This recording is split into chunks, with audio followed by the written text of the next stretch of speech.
carried away by the loving mushy, love you, I do this, I do that. Spend time to also observe your back to my channel. Yay! I'm excited. Welcome to another episode of Love Series, and today I'm going to be talking about 5 things you should be doing in courtship or dating.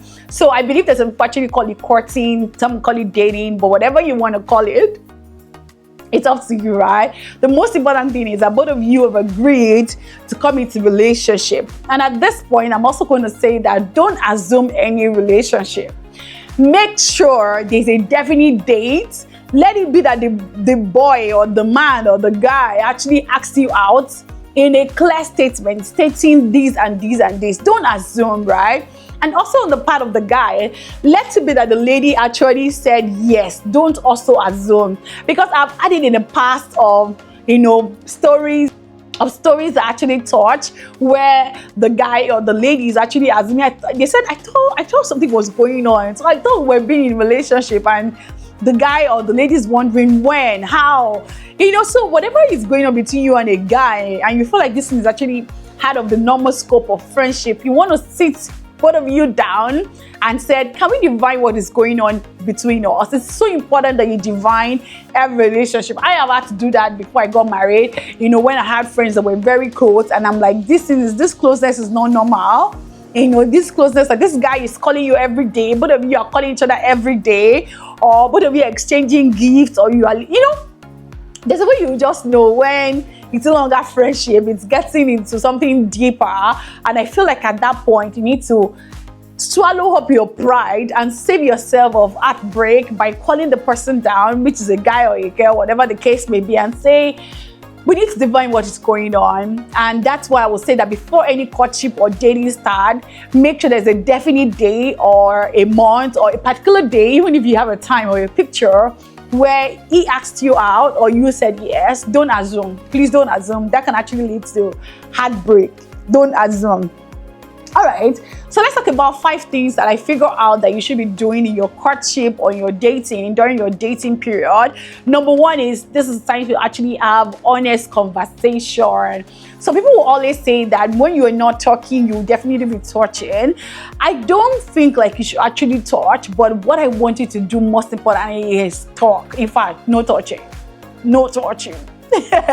Talk about everything. Talk about your aspirations, talk about your dream. This is no longer a friend person in quotes. This is somebody that you are going to be spending your life together. You have agreed that you're going to be going on a life journey together. I know that sometimes some relationship or some dating or some courtship don't end up in marriage, which might be due to some irreconcilable differences or things that are beyond both of them, or things that are best known to people.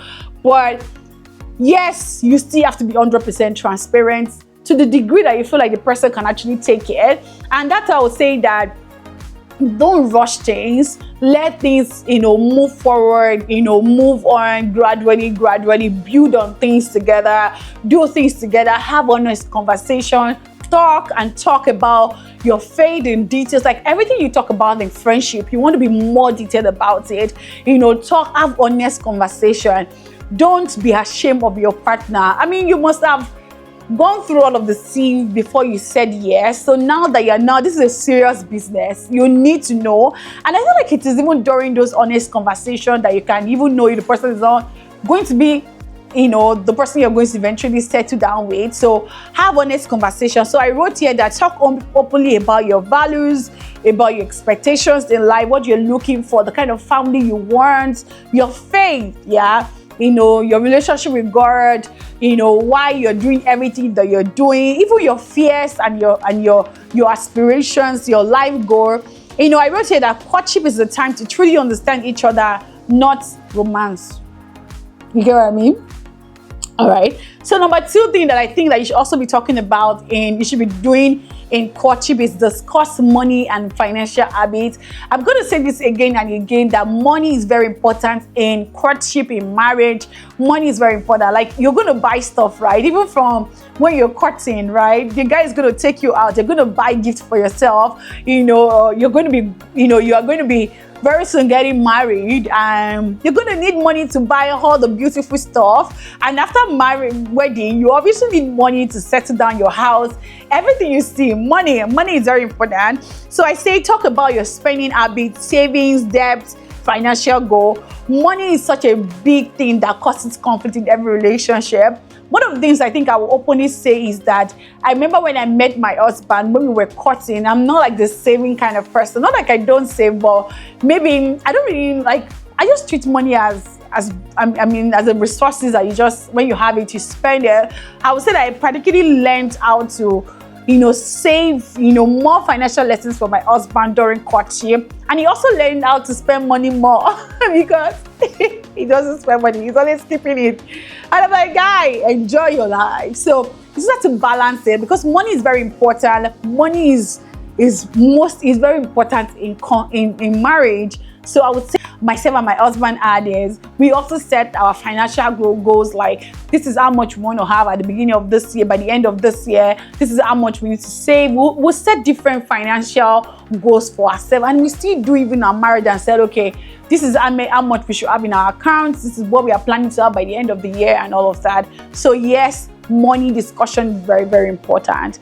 Number 3 is meet and understand each other's family. Yes, it is during courtship. I usually say that when you're getting married, you're not just getting married to the guy only in quotes, or you're not just getting married to the girl only, lady only in quotes.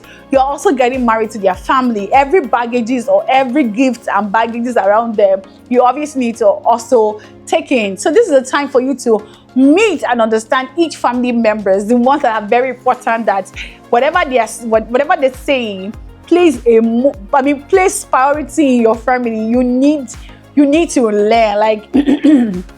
Like I remember during courtship, I was asking my husband what the mom's like, what the mom like, what the dad like, the family members. I also told him about my family members, our family, as much as I can about our family tree. I told him, he also told me. So during courtship is very, very important. Even before I met my husband's mom or my husband's parents, I already know so much about them, what they like, their preferences, what it's like growing up. It was during courtship. We actually shared all of the information. And what I wrote here, I said family background shapes people, so you need to spend time to actually learn about family cultures, their values, and their relationship. I know, for example, like there are some people that actually they marry from different culture entirely. For myself, myself and my husband, we had very similar, in fact, closely similar culture. But I could imagine like an interracial marriage or an intercultural marriage. There is so much to learn. It's beyond you and the guy. It's beyond the guy and the girl. It's about their family. It's about understanding the culture, the values, the food, the dressing. When you're talking about culture, even the language. I know of a particular lady that married someone like from interracial family, and she literally needed to learn the language, right? You can even get as much as you learning the language, understanding the values, the traditions in the home, the food they cook. It's a whole lot, especially if you're marrying from somebody that is entirely different from your culture. It is during courtship that you're meant to spend time to, fine-tune that, okay? So number 4 thing that I also think that you should be doing during courtship is you should be observing each other. See, I'm not saying that you're observing each other to like say, oh yes, I catch you. No, yes, no. You're not observing to actually call the person into fault. You're literally observing to see if there's something you can help each other, harm, get each other better into it. For example, you have to watch, or how does he get angry? How does he, when he's stressed, how does he handle friendship around children? These are things I think that you should actually observe. Don't just get carried away by the loving mushy, love you, I do this, I do that. Spend time to also observe your partner. Like I said, this is beyond the lens of a friendship. This is the lens of partner lens. So spend time to also like ask him, check him out, check her out, and don't just say that you want to break the relationship when you notice, or you want to cut off the relationship when you notice something you're not pleased with. You want to escalate it and say, oh, can we talk about it? And I know that for a fact, that's why one of the things I would definitely, advise you on at the beginning of your relationship is have a relationship mentor, somebody that both of you respect. It could be your pastor, it could be somebody different, but let's not be your family member. Let's not be family members, because family members have been proven to have some level of sentiment. So let it be somebody neutral, somebody that both of you actually respect, somebody that both of you have access to, so that you can actually oversee your relationship. Yes, you're committing your relationship to God, but you definitely also need somebody that can oversee, an elderly person who has walked the journey before, like somebody that is already married, not that somebody that is also dating like you. You don't want to do that. You want somebody already on the higher hierarchy than you, so that sometimes when you're trying to correct your partner and the person is not yielding, the person can come and intervene. Don't allow third party in your relationship. I don't believe that. I don't believe that. You need to also have somebody that you trust, somebody that can counsel you. I'm not saying that the third party will obviously be coming every time, or you'll be like, okay, at little thing you go report. No, I mean, that hasn't even happened in my own marriage or anything. We always find a way of settling whatever happens. But in cases where things are beyond you, you having somebody like that can play a very strong influence in your relationship or in your courtship. Can I even remember if there's any time? I think there was a time, because when myself and my husband were courting, we have a pastor, we have a pastor, is a mentor that, we are very accountable to, that checks up on us, that like, how is it going? How is your relationship going? Do you need any help? Do you need any support? So I think there was a time myself and my husband were, myself and my husband, it was my fiancé then. We were arguing on something, and we're not, I can't remember exactly what it is, but I remember that there was a time that we were arguing over a particular thing, and we had to involve our mentor and say, oh, this is the perspective that we're looking at it. And, because he is married, he was able to like guide us through it and resolve it and say, okay, this is what I think you guys should be doing and all of that. Yeah, so yeah, it's very, very important that you have somebody overseeing your relationship. That's my advice. Then number 5 thing that I feel like you should also do is you need to pray together. See, I will say it again. When you're not talking or when you're not praying, you're going to be touching. So this is a time for you to also pray together, pray into your future. I'm going to just share this, privileged information and say that my daughter specifically, I remember that, even my son as well, but my daughter specifically, I remember that, when myself and my husband were courting, we were always praying over our children and all of that. But Sophia, my daughter's name is actually Sophia. I remember that, I can remember it so well, like it happened like yesterday or some minutes ago. My daughter's name, we both agreed on it. Like my son's name, we also agreed on it, but it wasn't his primary name. That's like part of his other names, right? But my daughter's name, we agreed on it, which is Sophia. And yeah, we agreed on it that we're going to, when we have a daughter, we're going to call her Sophia. And we didn't even have Sophia until like, how many years after? Maybe until like 12 or 10 years after, before we had Sophia. So we're literally praying, and we always pray. So you need to pray together, pray about your future, pray about everything, pray about your career, pray about the future, your children, your marriage, And one thing is that people always say something, and I think I agree with it, is that courtship is where you do everything apart from having intimacy. Yeah, I'm going to put it that way, apart from having intimacy. So that's the only thing you don't do. You don't share intimacy, you don't share the same bed. The Bible says that marriage is honorable with bed undefiled. So you don't share bed, but you share, like you don't share some of your clothes, your toothpaste, like you do in marriage, right? But you pray together, you talk together, you don't sleep in each other's. Like, I will do a video of talking about don'ts in relationship or in courtship. But what I'm just trying to say is that these 5 things, you're obviously going to keep talking. You're going to be having honest conversation, even in marriage. So it's better you start getting used to talking to your partner. Number 2 is that you're going to be talking about money, even in marriage. So it's better you quickly start so that when you get married, it will not be strange. Number 3 is that you need to also, you're going to be meeting new family members, or family members to be bringing up issues. So it's better you better start so that when it happens in marriage, you will not say no. And it's better you also start observing each other, because even in marriage, you're going to be seeing your partner do some things and you're like, no, it's better you start.